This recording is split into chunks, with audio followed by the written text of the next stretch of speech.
আসসালামু আলাইকুম, সবাইকে স্বাগতম। প্রিয় শিক্ষার্থী বন্ধুরা, আজকে আমি আরও একটি তোমাদের অনলাইন ক্লাস নিয়ে হাজির হয়েছি। এইখানে প্রশ্ন বলেছে ন্যান্ড গেট দ্বারা এক্স অর কীভাবে বাস্তবায়ন করব। আচ্ছা, ন্যান্ড এবং নর এই দুইটা সার্বজনীন লজিক গেট, আর সার্বজনীন লজিক গেট যেহেতু, তাই ন্যান্ড এবং নর এই দুইটা দ্বারা আমরা যে কোনো লজিক গেট বাস্তবায়ন করতে পারি।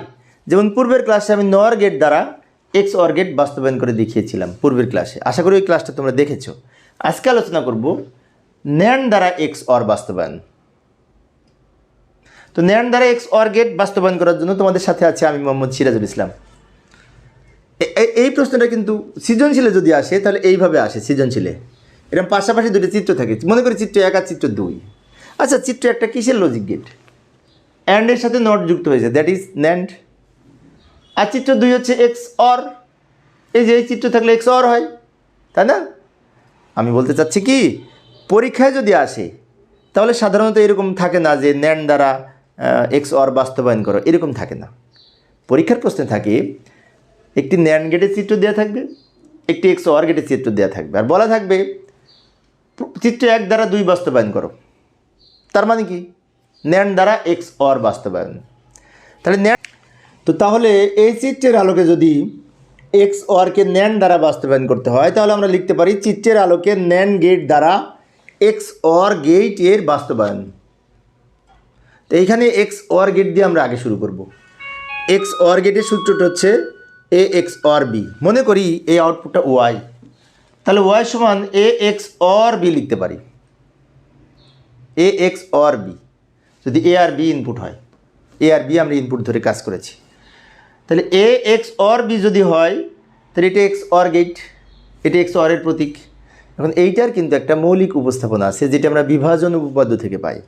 বিভাজন উপপাদ্যর মৌলিক উপস্থাপন যেটি, সেটি হচ্ছে এটার সমার্থক সূত্র হচ্ছে A not B plus A B not. এই যে আমি দ্রুত দেখাইলাম সময় সেভ করার জন্য, A not B plus A B not, এটা কিন্তু এইটার সমার্থক সূত্র। এটা কিন্তু মনে রাখবো, বিভাজন উপপাদ্য থেকে পাই। এবার এইটা দিয়ে যদি আমি, এখানে কিন্তু অর আছে, তাই না? আবার এখানে ইনটু আছে, তার মানে কি এটা অ্যান্ড গেট, এটাও অ্যান্ড গেট, এটা অর গেট। তো তাহলে আমাদের অ্যান্ড এবং অরকে ন্যান্ড বানাতে হবে। ন্যান্ড মানে কি? গুণের উপরে নট থাকবে। তো সেক্ষেত্রে এই প্লাসকে ইনটু বানাতে হবে, ইনটুর উপরে আবার নট থাকবে। তাই আমরা একটা কাজ করতে পারি, এটার উপরে নট দিতে পারি। নট দিলে একটা দেওয়া যাবে না, দিলে ডাবল দিতে হবে। তো আমি নিচে আবার এটা তুলে নিলাম, নিজে ডাবল নট দেওয়া যাবে, কারণ এ ডাবল নট সমান এ ডাবল নট সমান যেহেতু এ, অর্থাৎ আমরা অঙ্ক করার সুবিধার্থে, লজিক ফাংশন সরলীকরণ করার সুবিধার্থে যে কোনো জায়গায় ডাবল নট দিতে পারি। তাই আমরা এখানে দিলাম, ডাবল নট ব্যবহার করলাম এটা সমাধানের সুবিধার্থে। কিভাবে সমাধান করলে সুবিধা হবে? যেমন প্লাসের উপরে নট পড়েছে, তাহলে এই নটটা যদি ভেঙে 2 খণ্ড করি তাহলে কিন্তু এই প্লাসটা ইনটু হবে ডি মর্গেনের প্রথম উপপাদ্য অনুযায়ী। তাহলে এই নিচের নটটা ভেঙে আমরা 2 খণ্ড করব পরের লাইনে। যেমন লক্ষ্য করি, আমি এটা লিখে নিলাম, সব যা আছে লিখে নিলাম। প্লাসটা ইনটু করার কারণে এই নিচের নটটা ভেঙে এদিক অর্ধেক হলো, ওদিক অর্ধেক হলো, আর উপরের নটটা থেকে গেল। আমি আরেকবার বলছি, এইখানে ডাবল নট নিয়েছি, কেন নিয়েছি এবার তার ব্যাখ্যা দিচ্ছি। এই নিচের নটটা ভেঙে আমি 2 খণ্ড করেছি, ফলে কি হয়েছে? প্লাসের পরিবর্তে ইনটু হয়েছে, আর উপরের নটটা থেকে গেছে, 2 খণ্ড করি নাই। উপরের নটটা কেন রেখে দিলাম? এখন কিন্তু ইনটুর উপরে নট হয়েছে, মানে কি ন্যান্ড। ইনটু মানে কি অ্যান্ড, অ্যান্ডের উপরে নট, এটি ন্যান্ড। আবার এখানে গুণ, গুণের উপরে নট, এটাও ন্যান্ড। তো এই যে অবস্থায় আমি পেলাম অঙ্ক করে, এইটা দিয়ে যদি আমি লজিক সার্কিট অঙ্কন করি সবগুলি ন্যান্ড হবে, সবগুলি ন্যান্ড হবে। তো সেই জন্য সবগুলি ন্যান্ড পর্যায়ে আনার জন্য এক্স অর গেটের প্রধান সূত্রটা লিখে ওটাকে আস্তে আস্তে এক্সটেনশন করে আমরা সরলীকরণ করে এই পর্যায়ে নিয়ে এসে এইটা দিয়ে এখন লজিক সার্কিট যদি অঙ্কন করি তাহলে সেটি ন্যান্ড গেট দ্বারা বাস্তবায়ন হবে। এইখানে জায়গা নাই, আমি পরের পেজে যাচ্ছি। পরের পেজে আসলাম।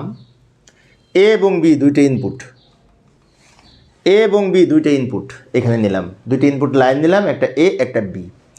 আচ্ছা, প্রথমে এ নট অঙ্কন করব। এ নট মানে কি? এ নটকে কিন্তু নট গেট দ্বারা বাস্তবায়ন করা যাবে না, নট তো মৌলিক লজিক গেট। তাহলে এ নটকে ন্যান্ডের মাধ্যমে বাস্তবায়ন করা যায়। যেমন আমরা নট গেট দ্বারা যখন ন্যান্ড গেট বাস্তবায়ন করেছি তখন কিন্তু আমরা ওখানে একটা সংজ্ঞা পড়েছিলাম যে কোনো একটি ন্যান্ড গেটের সকল ইনপুট একই হলে এর আউটপুট নটের কাজ করে। যেমন আমি দেখাই দিচ্ছি এখানে এ নট, তো এটা একটি নট গেট, তাই না? তো নট গেটকে ন্যান্ডের মাধ্যমে উপস্থাপন করব কিভাবে? কোনো একটি ন্যান্ড গেটের সকল ইনপুট যদি এক হয়, সেম হয়, তাহলে তার ফাইনালি যে আউটপুট বের হয় সেটা নটের কাজ করে। কিভাবে? এটাও এ, এইটাও এ, একে আমি দুইবার লিখলাম। কেন লিখলাম? ওই যে ন্যান্ডের মাধ্যমে উপস্থাপন করতে হবে সেই জন্য। তো আমি এখানে অ্যান্ড করলাম, অ্যান্ডের সাথে নট যুক্ত করে এই যে লাইনটা পেলাম, এটাও এ, এটাও এ, দুইটা এ গুণ করে কয়টা এ? একটা এ, এর উপরে নট। তাহলে কী হলো? প্রমাণ করে দিলাম যে এ নটকে ন্যান্ড এইভাবে উপস্থাপন করা যায়। কিভাবে যায়? এটাও এ, এটাও এ, দুইটা এ গুণ করে বুলিয়ান অ্যালজেব্রা যে উপপাদ্য রয়েছে, মৌলিক উপপাদ্য, সেখানে বলা আছে এ ইন্টু এ সমান এ। তাহলে এটাও এ, এটাও এ, দুইটাই এ গুণ করে একটা এ, তার উপরে এই নটটা রেখে দিলাম। তাহলে কি এ নট? তাহলে এ নট কিন্তু নট গেট, বাট নট গেটকে ন্যান্ডের মাধ্যমে উপস্থাপন করা যায়। আচ্ছা, এবার এর সাথে কী হবে? বি গুণ হবে। তো বি তো এই লাইনটা, বি গুণ করব। তো বি গুণ করার জন্য আমি এটা উপর থেকে নিচে নিয়ে আসি। এ নট মানে কি এইটা, বি মানে কি এইটা, এই যে বি। তো এই দুইটা মিলে কী হচ্ছে? আবার গুণ হয়েছে, গুণের জন্য অ্যান্ড গেট, গুণের উপরে নট যুক্ত হয়েছে মানে কি আবার নট যুক্ত হলো। তাহলে এই যে লাইনটা পেলাম, এটা হচ্ছে এ নট ইন্টু বি, তার উপরে নট। এই যে এ নট ইন্টু বি, তার উপরে এই নটটার জন্য উপরে নট। আচ্ছা, বারবার নট বলছে না এটাকে, এ নট, এটা নট না বলে পূরকও বলা যায়, পূরক বা বার, কিন্তু নট বলা সহজ তাই নট বলতেছি। একজন শিক্ষার্থী আমাকে কমেন্টসে লিখছে যে এইটা তো পূরক, নট নট না বললেও পূরক বললেও তো হয়। তো আমি তাকে বললাম যে হ্যাঁ, এটা পূরকও বলা যায়, নটও বলা যায়। তো নট গেটের সাথে যেহেতু জড়িত, নট বলাটা আমার কাছে সহজ, তাই নট বলি। ওকে, তো এটার ফলাফল তো পেলাম এইটা, আর এটার ফলাফল আমরা আঁকবো। আচ্ছা, এখানে এ, এ মানে কি? এ থেকে লম্বা লাইন নিব, এর সাথে কোনো নট টট নাই, ফ্রেশ এ। এবার বি নট, বি নটটা এইভাবে উপস্থাপন করব ন্যান্ডের মাধ্যমে। এটা একবার বি সোজা গেছে, একবার এদিক দিয়ে বি ঘুরে গেছে, দুইটা বি গুণ করে এই একটা বি, আর তার উপরে নট, দুইটা বি গুণ করে একটা বি, তার উপরে নট। তার মানে কি? বি নটকে আমরা ন্যান্ডের মাধ্যমে উপস্থাপন করলাম। এখন অনেক শিক্ষার্থী আমাকে প্রশ্ন করতে পারে যে আচ্ছা, এখানে যদি আমি বি নট অঙ্কন করতাম, যেমন বি নট গেট আছে না, হতো না? না, তাহলে এখানে হতো না, সেটি নটের মাধ্যমে উপস্থাপন হতো, ন্যান্ডের মাধ্যমে উপস্থাপন হলো না। তাহলে বি নটকে ন্যান্ডের মাধ্যমে যদি উপস্থাপন করতে হয়, তাহলে বিকে দুইবার ব্যবহার করে ন্যান্ড করে নিয়েছি, এভাবে করা যাবে। আচ্ছা, তো কী হলো? এর সাথে বি নট আবার গুণ হয়েছে, গুণ, তো এটা উপরে নেই। এই দুটো আবার গুণ করার জন্য অ্যান্ড গেট, গুণ করার জন্য এরকম অ্যান্ড গেট, এটা অ্যান্ড গেট গুণ করার জন্য, অ্যান্ডের উপর আবার নট, তাই নট দিলাম। অর্থাৎ এ আর বি গুণ, তার উপরে এ নট, এ আর বি নট দুটো গুণ হয়েছে, তার উপরে এ নটের জন্য এই নটটা। তাহলে ঘটনাটা কী হলো? এইটার ফলাফল পেলাম এইটা, এইটার ফলাফল পেলাম এইটা, দুইটা মিলে আবার কী হয়েছে? গুণ হয়েছে না? গুণের উপর আবার নট বসেছে, তার মানে কি আগে গুণ করব, গুণ করার জন্য এরকম অ্যান্ড গেট, এই গুণটা হলো, গুণের উপরে এই যে নট, টোটাল নটটার জন্য এই নটটা দিব। ফাইনালি যে আউটপুটটা বের হলো এটা হচ্ছে এইটার মান। এখন যদি আমি এই চিত্রটা দেখি, প্রশ্ন কী ছিল? এক্স অর গেটকে ন্যান্ড গেটের মাধ্যমে উপস্থাপন করতে হবে। তার মানে কি? আমি যতগুলি লজিক গেট অঙ্কন করলাম সবগুলি ন্যান্ড হয়েছে। এই যে অ্যান্ডের সাথে নট যুক্ত করে ন্যান্ড, সবগুলি কিন্তু 1 2 3 4 5টা যে গেট অঙ্কন করেছি সবগুলি ন্যান্ড হয়েছে।